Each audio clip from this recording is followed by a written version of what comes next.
Mag-proceed na kita tungkol sa time, no? Dapat nga magamit natin sakto ang time because as said, alas 8, no? Mag-start ang aton nga Bible study. So kung pwede lang, makakadto kita diri before the time, sa 8 o'clock para makasugod kita early, on time. Tungod nga may mga kaupod man kita nga online na nagahulat, naghihintay sa ating Bible study. Okay? So, subong, ngayon, sa gabi na to, ang ating pag-aralan ay isang topic, no, na siguro ikakainis, ikakaasar na naman ng iba, lalo na yung mga naniniwala. Kagaya din natin, naniwala tayo for so long, sa napakahabang panahon, after na matapos natin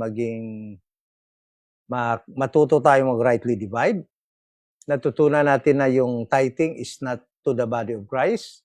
At sa ngayon lang, napag-aralan din natin na kahit na yung grace giving na sinasabi ng karamihan, most RD, na para daw sa body ni Christ, ay dapat daw sundin ng body ni Christ. Kaya nga sabi ko, marami na naman ang magagalit sa atin sa aral na ito, but the truth, shall be preached, must be preached, must be taught, kailangan maituro ang katotohanan kung ano yung nasa Bible.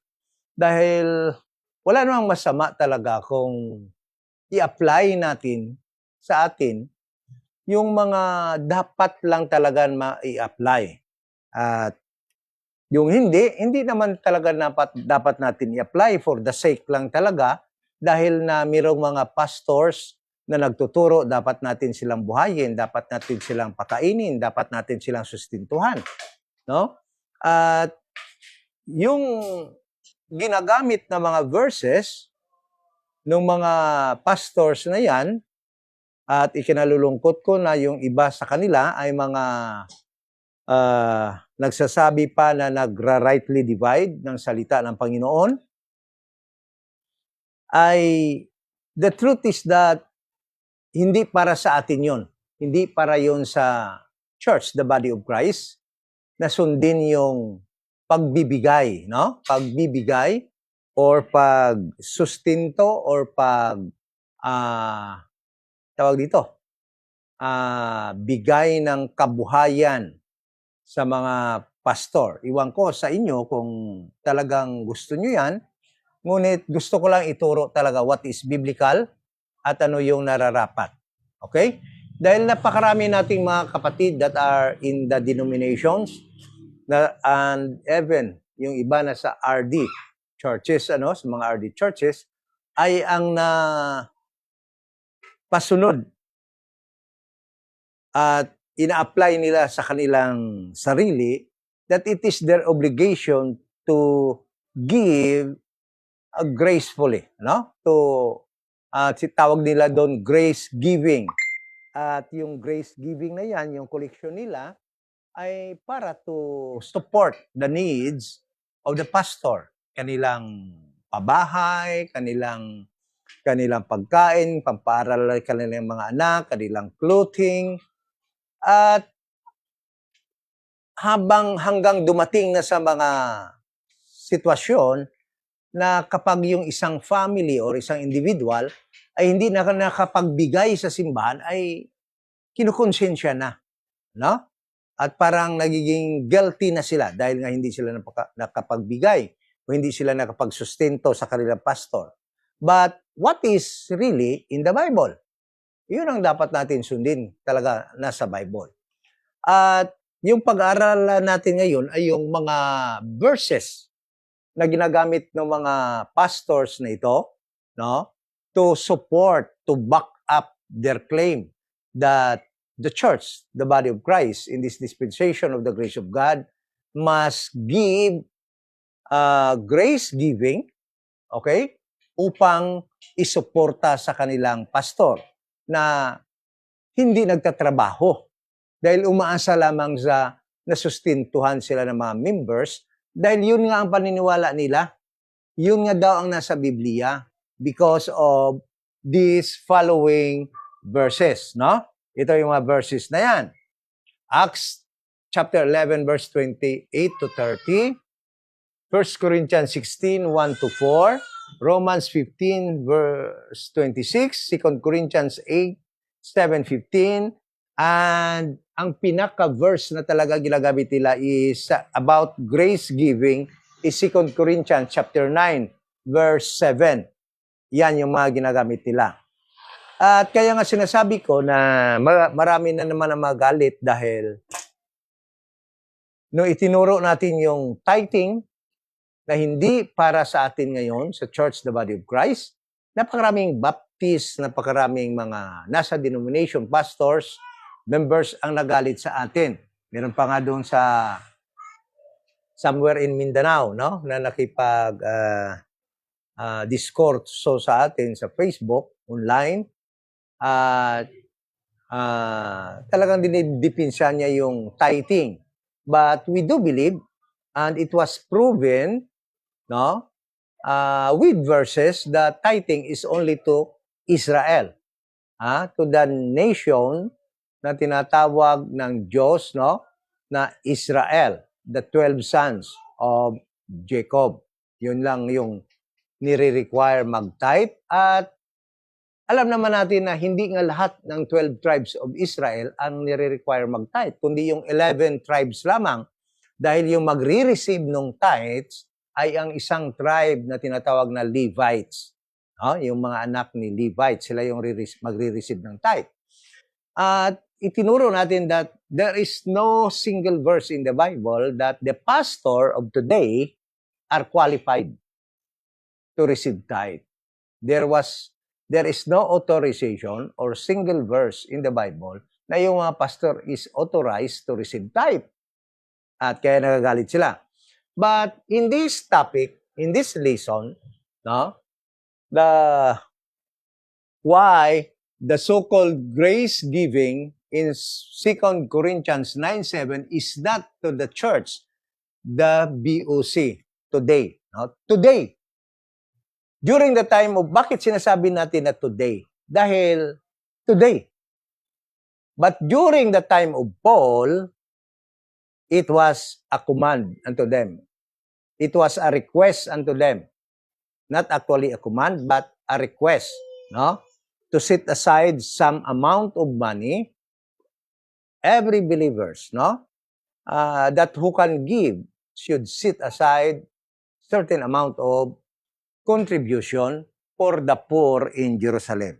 So, kaya nga gusto natin itong mailabas at maituro dahil napakaraming talagang mga almost all denominations, including RD churches, are teaching this wrong teaching that grace giving is to the body of Christ. Is to the church, the body of Christ, to support their pastor. So, maybe you may ask, no? Siguro magtatanong kayo, is paano na lang yung mga pastor na nagtuturo? Paano sila mabuhay? Titingnan natin kung paano nabuhay si Paul. Titingnan natin kasi si Paul nga yung pattern natin.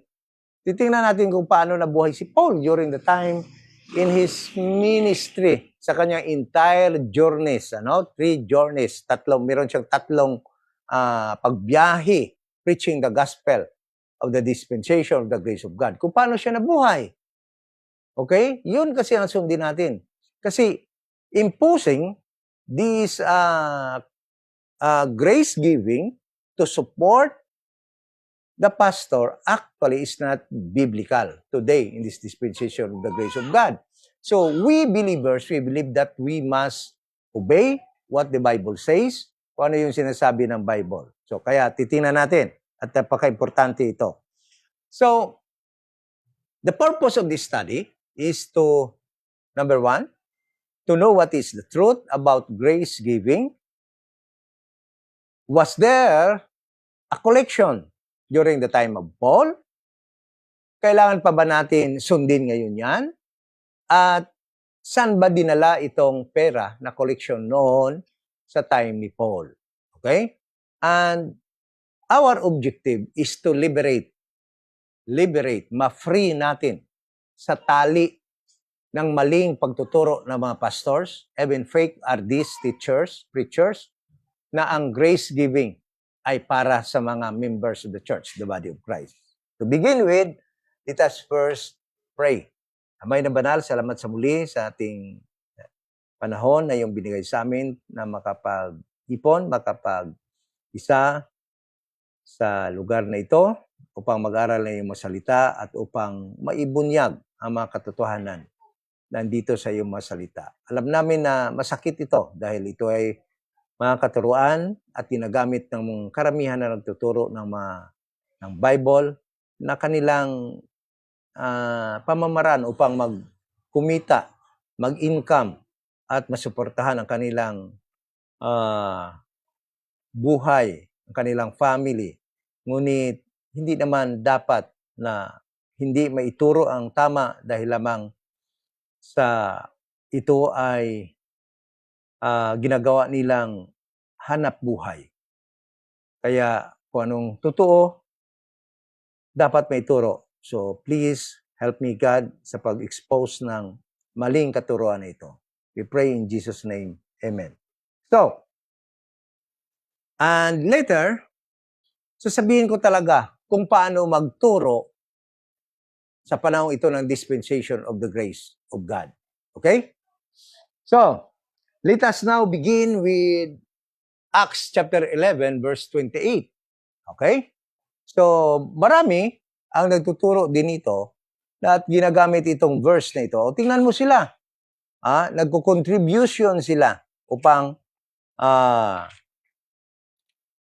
nagko-contribution sila ng pera. But, ang ayaw nilang ituro kung saan dinadala yung pera na kanilang contribution. Acts chapter 11, verse 28. Sabi dito,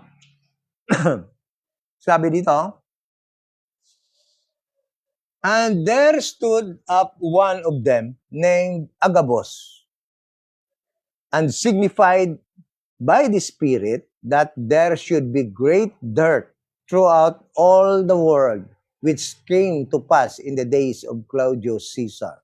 So, through this man, Agabus, it was confirmed or signified by the Spirit, okay, na that there should be great what?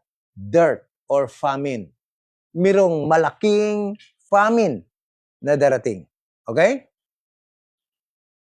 Throughout the world. And it was worldwide. Throughout the world. Which came to pass in the days of Claudius Caesar. At mangyayari yon sa present time na yon, no? While Claudius Caesar was reigning as Caesar, okay, of the whole empire, of Roman Empire. Verse 29, then the disciples, every man according to his ability, or according to his kakayahan, okay? Sabi dito, according to his ability, determined to send relief unto the brethren which dwelt in Judea. So there was a decision. Every brethren, everyone that was saved at the time, no? Kasi bakit sinasabi natin na ligtas? Dahil nga tinawag silang brethren. Ibig sabihin, they were able to receive the gospel of the grace of God. No? They are saved. They are believers. And sabi dito, determined to send relief unto the brethren which dwelt in Judea. The truth is this, no? Yung mga tao na yon, yung mga saved na yon, mga believers na yon, ay nag-contribute according to their ability or according to their ableness or kakayahan to give certain amount of money, to set aside certain amount of money so that they can send relief, tulong. No, makapagpadala sila ng tulong sa mga kapatid. The truth is, these brethren in Judea are actually members of the church, the little flock. Yun yung mga tinatawag ni Paul ng mga brethren doon sa Judea. Okay? Yan yung mga nag-believe sa gospel ng Israel gospel, kingdom gospel na na-saved, at they were persecuted. Actually, in Jerusalem and in Judea, wherever they are in the land of Israel, they were persecuted. Alam naman natin sa Acts chapter 8, they were persecuted and Paul was one of them na nag-persecute sa kanila. And at this moment of time, mayroon pang dirt or famine at the time. And those believers that were there, left in Judea and Jerusalem, was experiencing famine, and yung isa pa contributor ng kanilang pagiging poor or mahirap ay dahil nga pinipersecute sila doon sa Judea and Jerusalem. So, the contribution was sent unto them as relief goods. Okay? So, the contribution did not go to the contribution in Acts chapter 11, verse 28 to 30, did not go to the pastors. Hindi pumunta sa mga pastors. Hindi did not go to the packet of fake RDs. Hindi rin pumunta sa mga pitaka na mga fake RDs. Okay? Na mga right divider daw. Okay? So, ibig sabihin, this verse, Acts chapter 11, although there was a contribution made by believers, the money that has been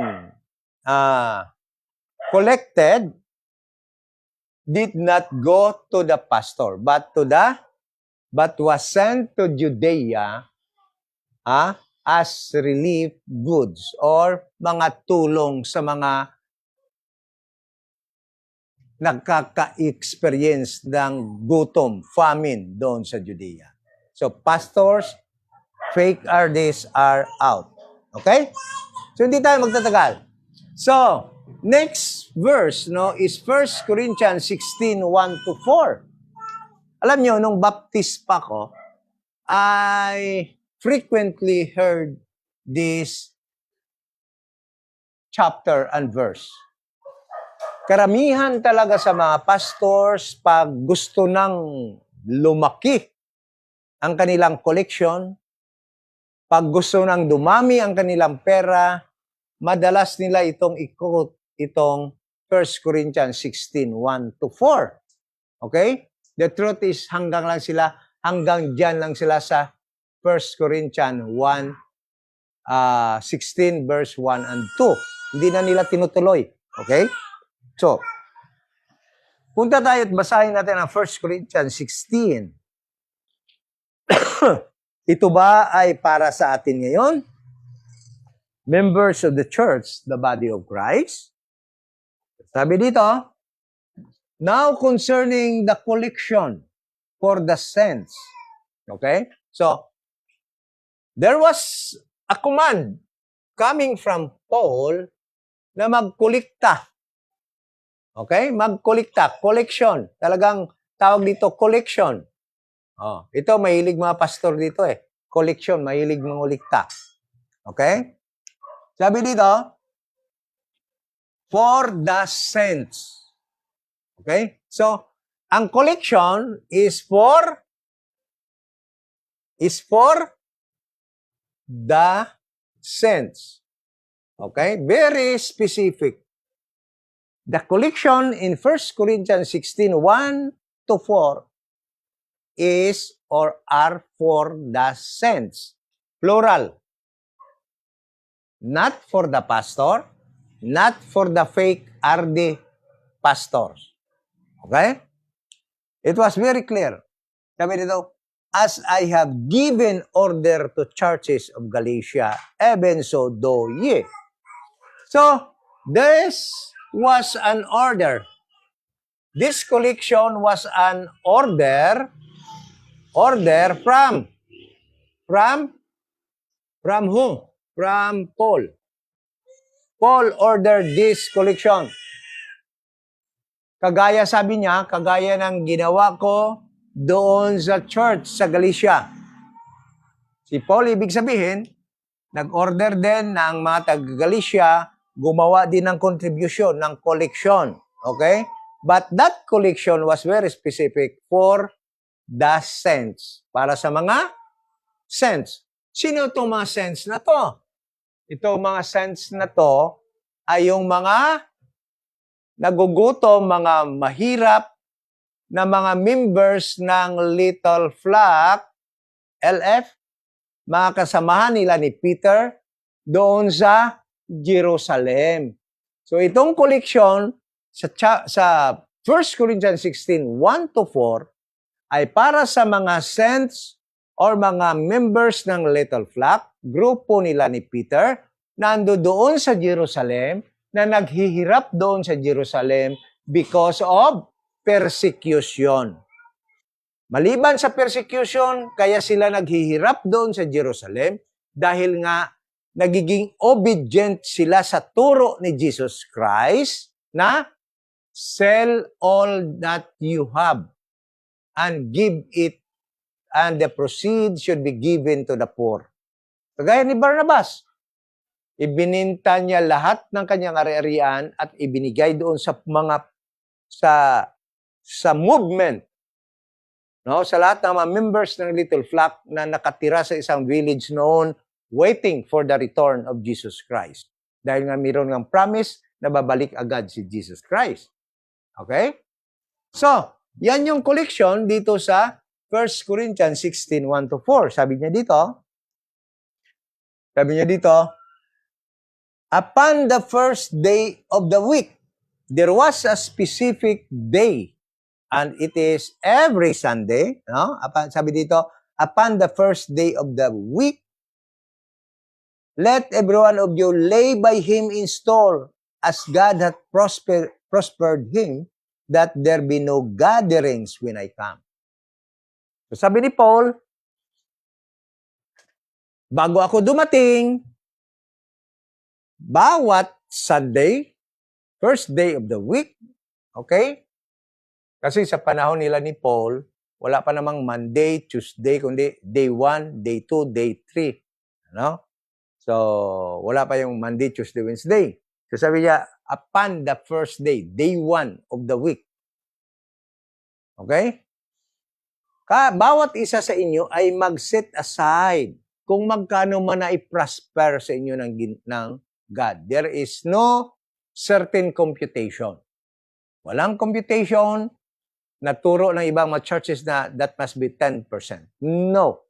There was no computation of how much. But sabi niya, kung magkano ang na-prosper sa inyo ng Panginoon, you are to set aside certain amount of that, no? That there be no gatherings when I come. Sabi niya, para wala ng pangulikta pagdating ko. Okay? Ibig sabihin kasi darating si Paul, kukunin niya yung collection. At alam nyo, hindi yung collection na gather doon, hindi para kay Paul. Hindi para sa pastor. Hindi para sa minister. Hindi para kanino man. Hindi para sa mga fake artists. Kundi para sa mga naghihirap na mga saints doon sa Jerusalem. Okay? Sabi dito, verse 3. And when I come, whomsoever ye shall approve by your letters, them will I send to bring your liberality unto Jerusalem. So, ibig sabihin, yung collection dito, na in order ni Paul na gagawin nila, iset aside nila, mirong darating na tao upang there are people tasked by Paul to collect the contribution and bring it where? To Jerusalem. Okay? So yung 1 Corinthians 16, 1-4 cannot be used by pastors of today, fake artists, no? To back up their claim that grace giving is for them. Para sa kanila yung makukulikta sa grace giving. Wala. Wala talaga. Okay? So, hindi sa kanila yon, kundi para doon sa mga pobre doon sa Jerusalem. Okay? Sabi dito, Jerusalem. Sabi ni Paul sa verse 4, and if it be meet that I go also, they shall go with me. Sabi ni Paul, kung makaya, no? Na aalis din ako sa kasama nila. Sabi ni Paul, sasama na ako sa kanila. Okay? So, 1 Corinthians 16, 1-4, collection for the poor in Jerusalem, saints, member of the church, the little flock, who are experiencing persecution at the time. Na nagiging pulubi sila, pobre sila, nagiging poor sila because what they had actually, they sold it and give to the poor. Give to the movement during the time sa mga members ng Little Flock. Okay? So, dalawang verses na. Then, Romans 15:26. Romans 15:26. Titingnan natin ito. Kung yung Romans 15:26 ay para ba ito sa mga pastors at mga fake artists. Sabi dito, 15:26, sabi dito, for it hath pleased them of Macedonia and Achaia to make a certain contribution for the poor saints which are at Jerusalem. O kita nyo?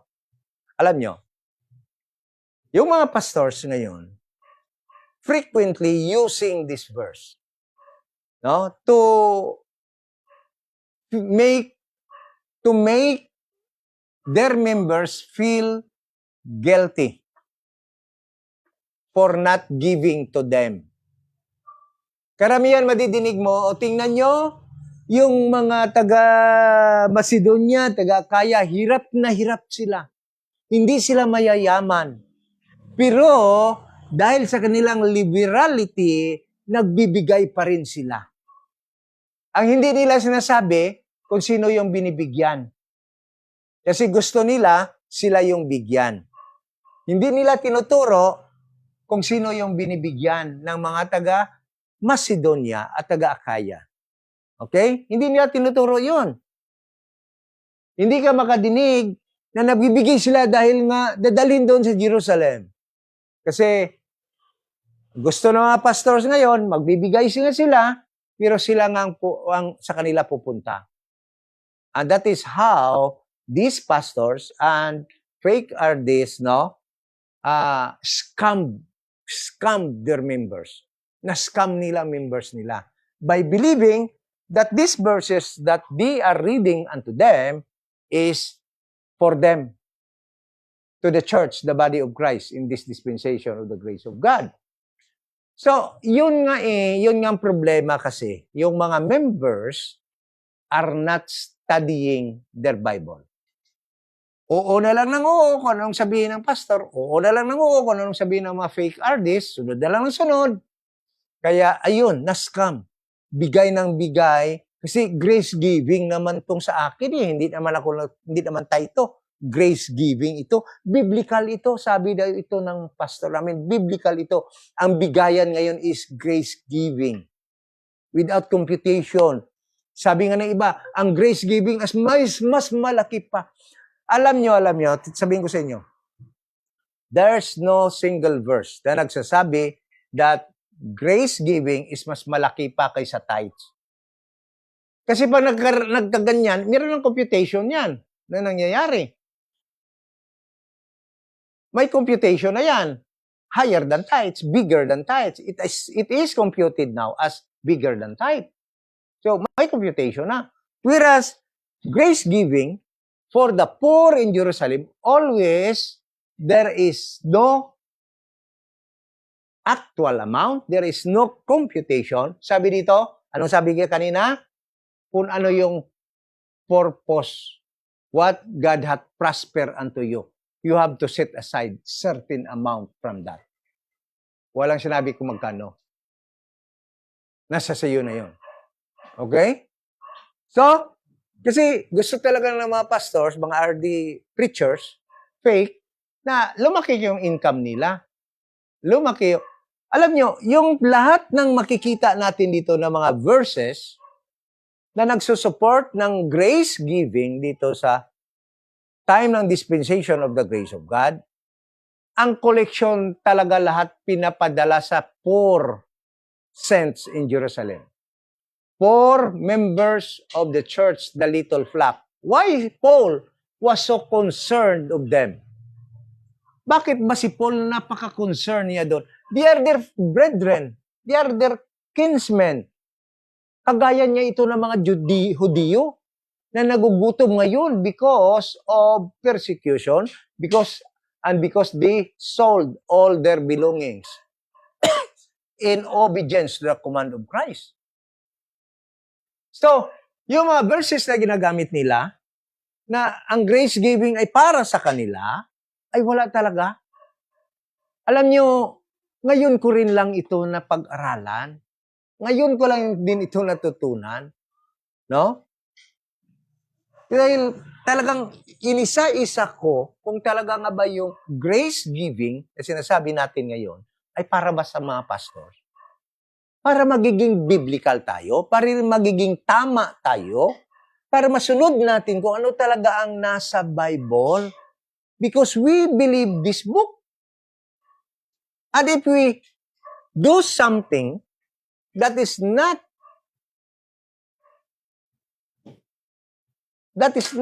according to this book, gumagawa na tayo ng sarili natin. Gumagawa na tayo ng sarili natin, hindi na ang kung anong sinasabi sa Biblia. Siguro sabihin nyo, wala namang masama doon. Walang masama.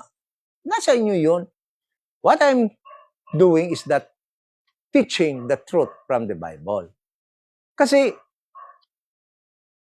it is a lie to say that grace giving today is for the church, the body of Christ. It is a lie. Sinungaling yan. Hindi yan pagtatapat ng totoo. Dahil lahat ng giving dito na pinag-utos ni Paul ay para sa mga poor in Jerusalem. Okay? Hindi para sa pastor, hindi para sa fake artist. Mamaya, magtatanong kayo, so paano nalang mabubuhay ang mga pastors na nagtuturo? Mamaya, titingnan natin sa Bible. Let us do the biblical. What the Bible says. Okay? So, Romans chapter 15 verse 26, Macedonians and Achaeans, contributed for the poor in Jerusalem, not for the pastor. Verse 21, sabi ni Paul, ang reason, bakit nyo dapat kailangan gawin ito? Sabi ni Paul in verse 27, it hath pleased them verily, and their debtors they are. So, this thing, doing contribution for the church, for the saints in Jerusalem, ay nagbigay ng kaligayahan sa kanila. That was the reason. Bakit sila talaga nag-contribution? Dahil yung paggawa nila yung nagbigay ng kaligayahan sa kanila. For, sabi niya dito, And their debtors they are. Dahil utangan daw sila doon sa taga-Jerusalem. For if the Gentiles have been made partakers of their spiritual things, their duty is what? Sabi niya dito, also to minister them in carnal things. Ay, sabihin ko sa inyo ha, hindi ito applicable sa mga pastors. Hindi natin pwede ilagay ang mga pastor dito. Sabi dito, yung mga taga-Macedonia na Achaeans, utangan doon sa mga taga-Jerusalem, sa mga sent sa Jerusalem, dahil nagiging partaker sila, because of them nagiging partaker sila ng mga spiritual things that are only for the Jewish people, for the people in Jerusalem. So likewise, sabi dito ni Paul, sabi ni Paul, it is also their duty, no? Also to minister unto them in carnal things. Sabi ng mga pastor, pastor, ang aking trabaho is to feed you spiritual things. So, members, your duty is to minister my carnal needs. Napaka sabi nating clever words or masabi nating pangilad, pang-scam. Bakit?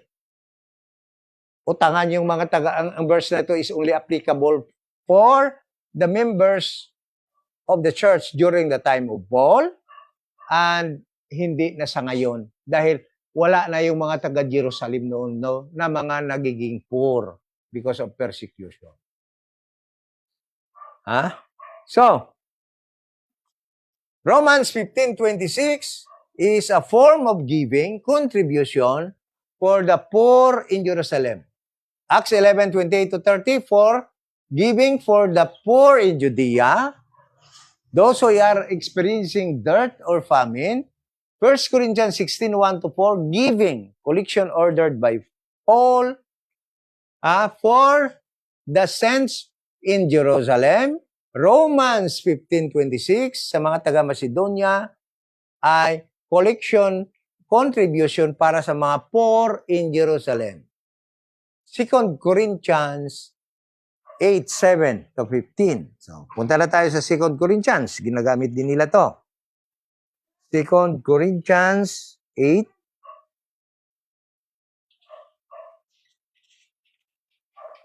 2 Corinthians 8.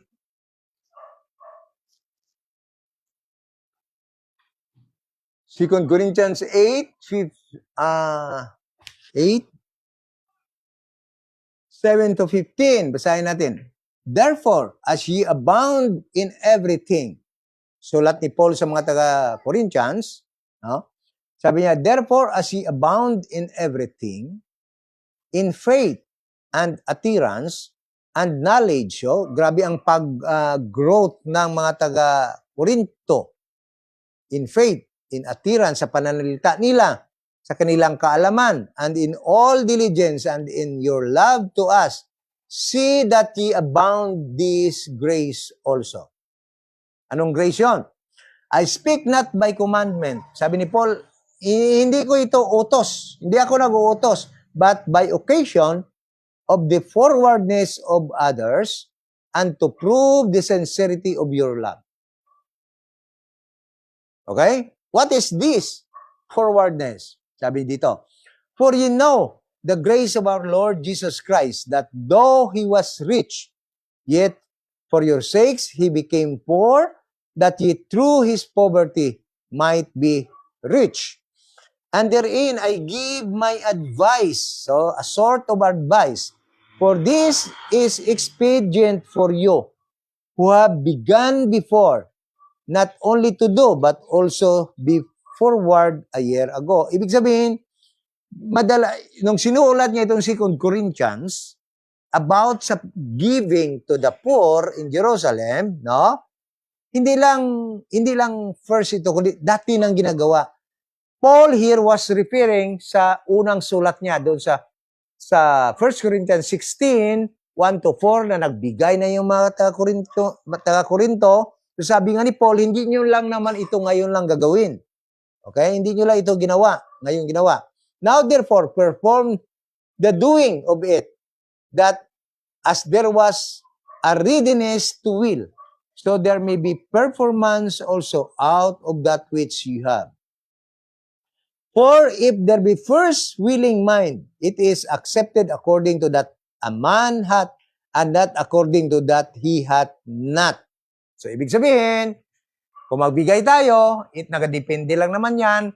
Sabi ni Paul, kung magbigay kayo, nagadepende lang naman yan sa meron kayo. Hindi naman yan depende kung wala kayo. Dahil talagang wala naman, kung wala kayo, wala kayong maibigay. Sabi ni Paul, doon sa mga taga-Korinto at the time, not today. So, sabi niya, for I mean not that other men be ease and ye burden. Sabi ni Paul, kung walang-wala na kayo talaga, tapos magbibigay pa kayo, yung ibang tao, ayoko naman sabi niya na yung iba doon sa Jerusalem ay magiging maganda ang buhay, kayo naman ay maghihirap dahil nga binigay nyo doon. Kaya sabi ni Paul, kung meron lang kayo. Okay? Then verse 13.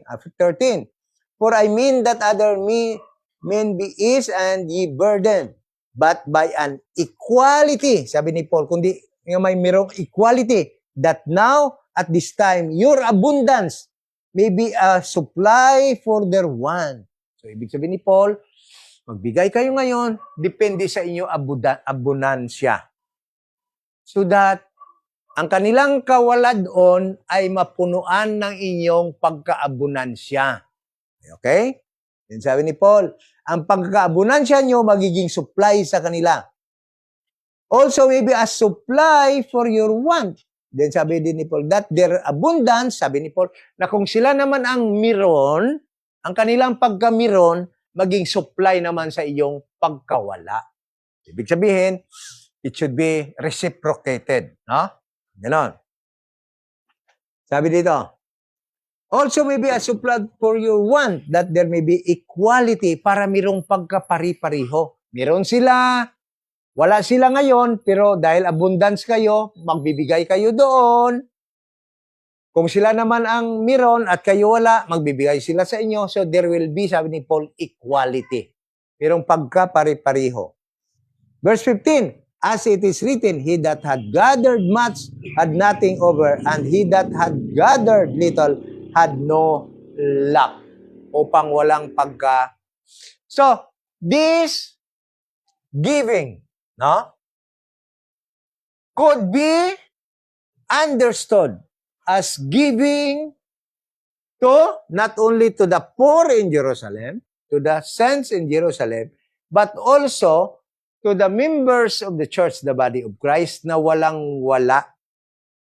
Kung meron kayong abundance, sabi ni Paul, give so that your abundance will be a supply to their want. Kung sila naman, yung iba nating kapatid, abundance naman, wala tayo, sabi ni Paul, their abundance will be a supply to your want. So, itong giving na ito ay hindi para sa pastors, kundi sa mga members of the church, the body of Christ, na walang-wala, dapat bigyan. Okay?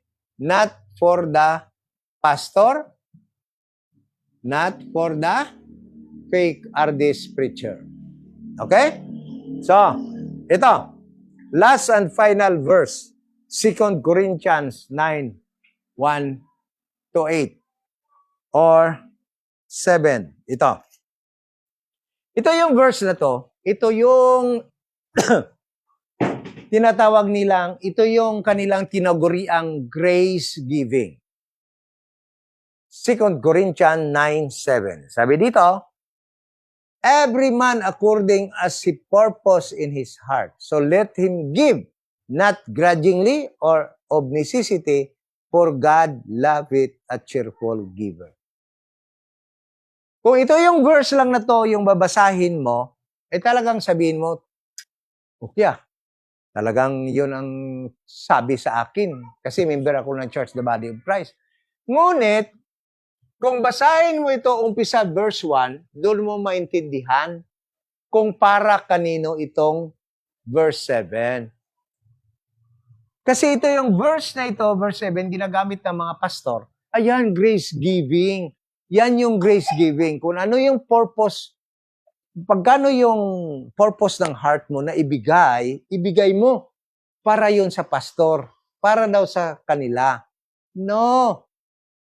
Intindihin natin kung para kanino ito. Maintindihan natin ito kung basahin natin yung verse 1. Sabi dito ni Paul sa verse 1. For as touching the ministering to the saints, it is superfluous for me to write to you. Oh, anong ibig sabihin ni Paul? Sabi niya, for as touching the ministering to the saints. So, sabi ni Paul, tungkol sa pag-minister, pagtulong sa mga saints. Ang saints dito always refers to the poor in Jerusalem. Okay? Kaya nga itong verse 1, hindi nila binabasa. Kasi kung basahin yung verse 1, maintindihan natin yung giving doon sa 9:7. Okay? Sabi dito ni Paul, for as touching, tungkol sa pag-minister, no, sa mga saints, it is superfluous for me to write to you. For I know the forwardness of your heart, of your mind, for which I boast of you to them of Macedonia and Achaia, was ready a year ago, and your zeal had provoked very many. O sabi ni Paulo,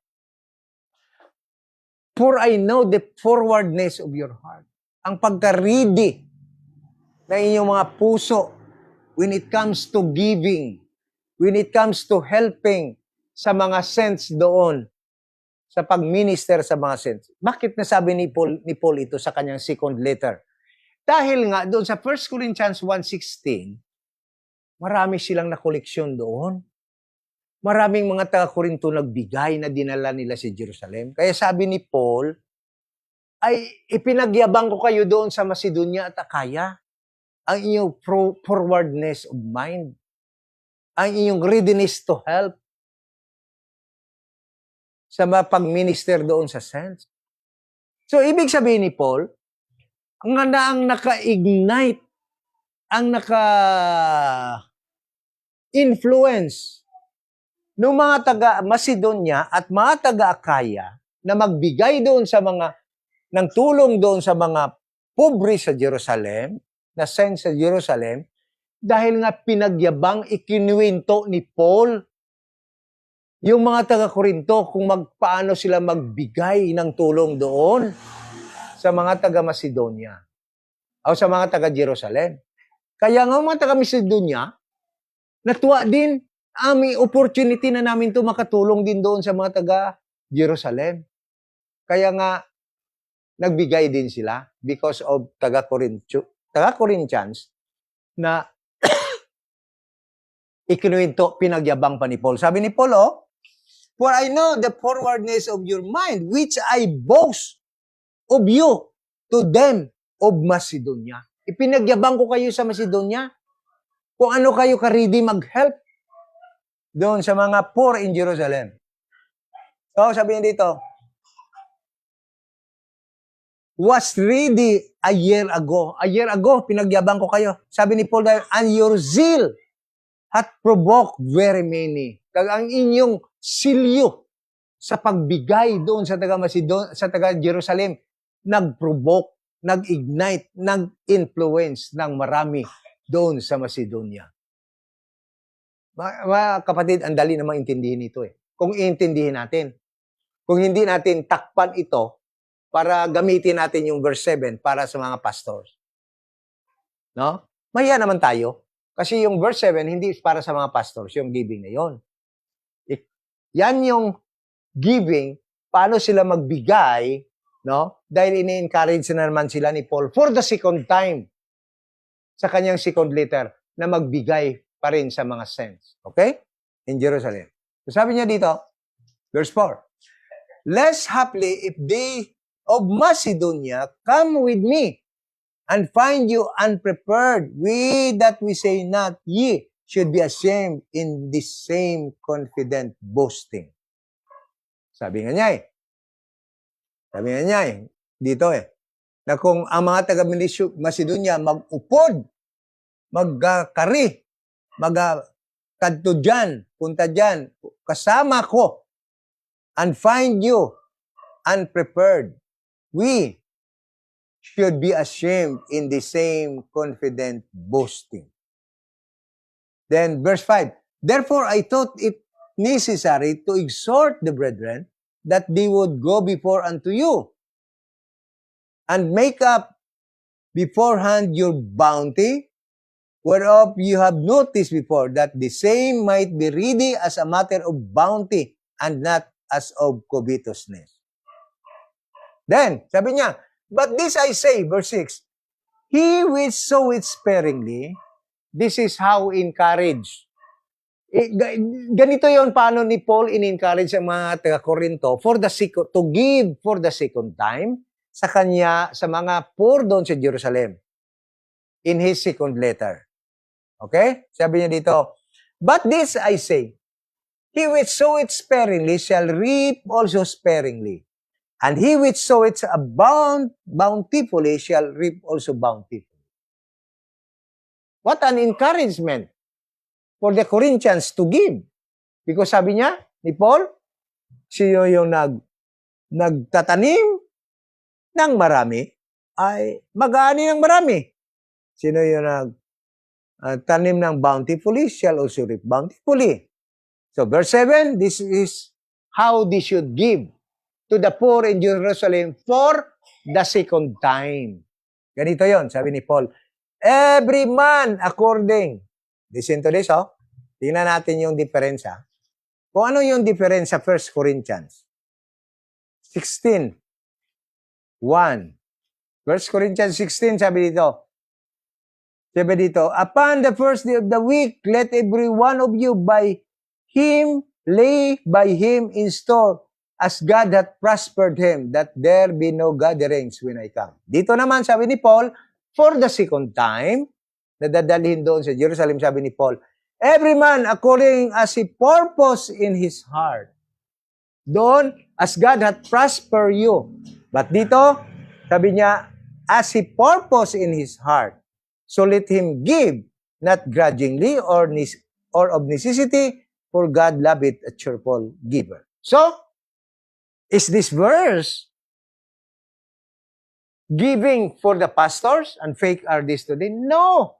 This is how Paul encouraged the Corinthians believers to give the second time to the poor in Jerusalem. Not for the pastor. Okay? So, this is wrong. This cannot be used by pastors. Fake are this, that this 2 Corinthians 9:7 is giving, grace giving for them, for their family, for their subsistence, para sa kanilang ikabubuhay. Okay? So, the question is, you might ask, paano nalang mabubuhay ngayon yung pastor, brother? Kung ganun pala. Biblically, ganito yun paano sila mabuhay. Pero kung lilihis tayo sa Bible, nasa sa inyo na yun. Gawin yung pabigat sa inyo yung pastor nyo. But, biblically, ganito yung nabuhay sila ni Paul noon. 2 Thessalonians, chapter 3, verse 6. Sabi dito, now, 2 Thessalonians, chapter 3, verse 6 to 15. Basahin ko. Ganito na buhay sila ni Paul noon. Now we command you, brethren, in the name of our Lord Jesus Christ, that ye withdraw yourself from every brother that walketh disorderly and not after the tradition which he received from us. There was a warning from Paul. Sabi niya, we command you, brethren. This is a command to withdraw from a brother who walk disorderly. So, how a brother can walk disorderly, that we, members of the church, the body of Christ, should withdraw from him. Verse 7, sabi niya dito, for yourselves know how we ought to follow us, for we behave not ourselves disorderly among you. Sabi ni Paul, dahil, for yourself, alam ng mga sarili nyo, kung paano nyo kami sundin. As, sabi ni Paul, referring to his companions, for we behave not ourselves disorderly among you. Sabi ni Paul, dahil hindi kami nag-behave disorderly sa gitna ninyo, kasama kayo, sa inyo. Verse 8, behaving disorderly is like this. Neither did we eat any man's bread for naught, but wrought with labor and travail night and day, that we might not be chargeable to any of you. So ito yon. Kaya ganito yon. Kung pastor ka ngayon, fake RD preacher ka ngayon, na naging chargeable ka, yung ikabubuhay mo, china-charge mo sa iyong mga members, then you are walking disorderly. That is why I always withdraw fellowship from that kind of preacher. Nagiging chargeable, pakainin, palamunin ng kanilang members. Bakit? Yan yung sabi ni Paul. Sabi ni Paul, kami naghirap ng trabaho araw-gabi para hindi kami magiging pabigat sa inyo. So, the question, kung paano mabuhay ang nagtuturo ng salita ng Panginoon ngayon, magtrabaho kayo ng sarili nyo. Find a secular job, business or whatever, na mabuhay nyong sarili nyo, patuloy sa pagturo ng salita ng Panginoon, na hindi magkolekta ng kahit anong koleksyon galing sa mga tinuturoan nyo. That is how a preacher, a teacher, a bishop should teach the Word of God in this dispensation of the grace of God. Hindi pabigat sa kanilang members. Kaya kung ikaw palamunin, nangungulikta ka, in the guise of grace giving para mabuhay ka, mapaaral mo yung anak, you are walking disorderly. You are behaving disorderly in the body of Christ. And you must be avoided by each member of the church, the body of Christ. Wala tayong magawa. Yun eh. Yan ang nasa Bible. Eh bakit? Tatanungin ko kayo, hindi ba kayo mapagturo kung hindi mangulikta? Hindi ba ninyo kayang ituro ang salita ng Panginoon na hindi magkulikta? Sabihin nyo, kailangan kasi namin magtayo ng malaking building. Saan yun? Sa Bible, na kailangan mo magtayo ng malaking building para pabigatan ng koleksyon ang mga members. Saan yun? Paano ba sila nag-Bible study ni Paul dati? Dahil sila yung pattern.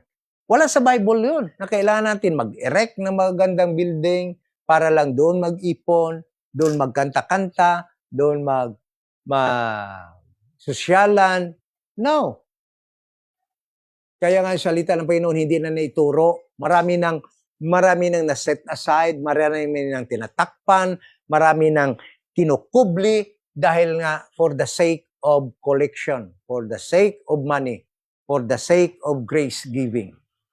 If not tithe, first fruit, for the sake of grace giving. So, if your church or if you are a pastor collecting tithe and you are a pastor collecting grace giving, no, for your own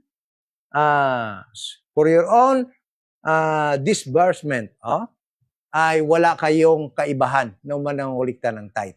You are doing something not for the body of Christ. You are imposing something, command not for the body of Christ or not to body of Christ. you are a scam.